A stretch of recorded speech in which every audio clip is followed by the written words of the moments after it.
Have you ever felt that society had a script written for your life? One you were expected to follow step by step, yet somehow it never quite fit who you were? For those of you just arriving here, I grew up in Italy and I've lived there until 2022. Life there often felt like a race I hadn't signed up for. Everything moved fast, and there was always this sense that I should already have it all figured out. My degree, a stable job, clear career, and tick every box. It was the idea of the perfect path. But I've always felt I was made more for exploration than for ticking boxes. Moving to Ireland became the moment where I was allowed to start over, to write a story that was mine, not borrowed from expectation. It wasn't a move I had ever planned. I never grew up imagining I'd leave here in one day. But life sometimes unfolds in directions we don't expect, and it's up to us to whether we resist those turns or walk into them with open arms. For me, it wasn't about running away, it was about choosing a different rhythm and a different kind of life. People move for many reasons, for love, for work, for adventure.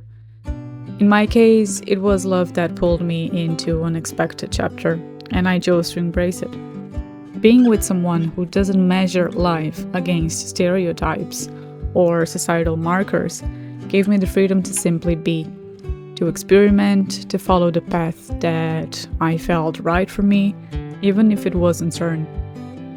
That path slowly grew into a life I never thought I would be drawn to, a quiet, a simple life, a way of living that over time I discovered I deeply needed, not only as a person but also as an artist. I've always been something of a free bird, letting life guide me where I am meant to be, even when I don't know the destination.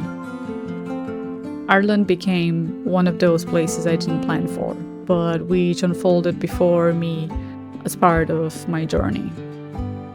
And what I found here was a chapter that allowed me to grow, not just in the creative field, but individually, as an adult learning how to navigate life.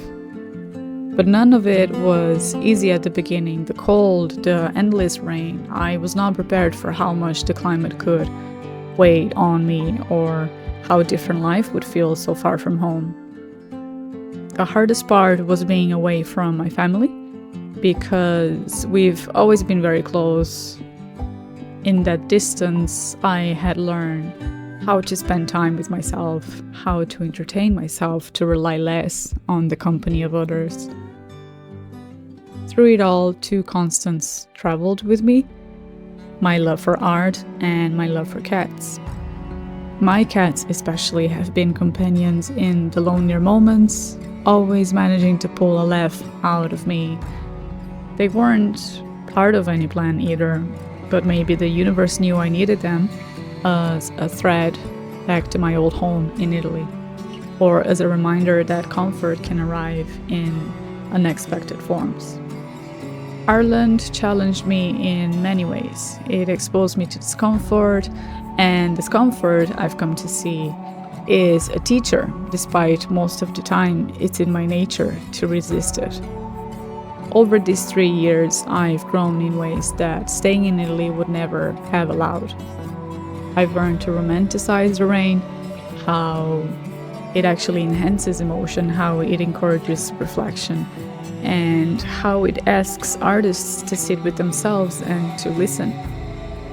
I've learned to soften the cold with rituals as well: a steaming cup of tea, a fire, a blanket, a hot water bottle while I paint, the pleasure of staying in without guilt. Even my body has adapted. Now I can hardly stand the summer heat I grew up with.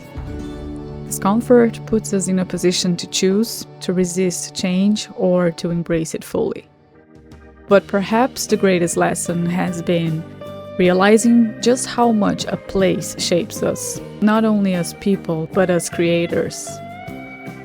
Building a life out of art has required me to step into discipline and routine, to sit with myself and make space for creation. The solitude has given me time to reflect on memories, on fleeting moments, on the quiet messages that life leaves us at every stage.